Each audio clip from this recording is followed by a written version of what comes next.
आपल्या नरवाड ग्रामपंचायतीच्या उपसरपंच निवडीचा कार्यक्रम आज या ठिकाणी घेण्यात आला आणि या उपसरपंच पदाकरिता आपल्या ठिकाणी श्रीमती अनुसया रायकोपणे यांचा एकमेव अर्ज या ठिकाणी आलेला होता आणि त्यासाठी आपल्या सर्वच ग्रामपंचायतीचे सदस्य आहेत, सर्व सदस्य सन्मानित सदस्य यांनी या ठिकाणी एक मोलाचं सहकार्य या ठिकाणी केलेलं आहे की एकच अर्ज या ठिकाणी आला आणि त्याच एका नावावरती सहमत होऊन या ठिकाणी आज अनुसया रायकोपणे यांचा म्हणून या ठिकाणी निवड झाली. तर तत्पूर्वीचे आमचे जे मावळचे सरपंच आहेत श्रेयस कुलगुंडा लिपिक आहे यांनी त्यांचा कार्यकाळ संपल्यानंतर या ठिकाणी स्वेच्छेने राजीनामा दिला आणि तो सर्व सदस्यांनी राजीनामा मंजूर करून आपण या ठिकाणी नवीन निवडीचा कार्यक्रम जाहीर केला आणि आज ह्या निवडणुकीसाठी सर्व आमचे जे सदस्य उपस्थित आहेत त्या सर्वांचं मी आमच्या नरवाड ग्रामपंचायतीच्या वतीनं व स्वतः माझ्या वतीनं या ठिकाणी मी त्यांचा आभार मानतो. तसेच या ठिकाणी याच्या एका उपसरपंच निवडीच्या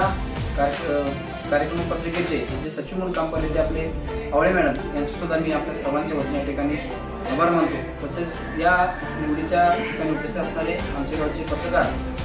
दिलीप कुंभार साहेब हेही उपस्थित राहिले त्यांचे सुद्धा मी या ठिकाणी आभार मानतो आणि एक टीम वर्क म्हणून आम्ही या नरवाड गावात एक टीम वर्क म्हणून काम करत आहोत आज या ठिकाणी आणि ते काम करत असताना आम्हाला आमच्या सन्मानित सर्व सदस्यांचे त्यांनी सहकार्य लाभतं आणि आजपर्यंत या नरवाडच्या इतिहासामध्ये ज्या उपसरपंचांच्या निवडणुका झाल्या आणि आता रामकृष्ण आमटीने सांगितलं की त्या निवडणुका कशा होत होत्या तर त्याचा एक पायंडा मोडीत काढून आपण गावाला चांगलं म्हणजे अट किंवा एक वळण या ठिकाणी आम्हाला गावाला आपण चांगलं लावतोय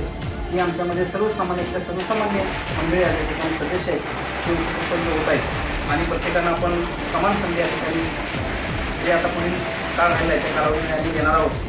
आणि असंच आपला गावचा विकास या ठिकाणी आपण या ठिकाणी साधणार आहोत.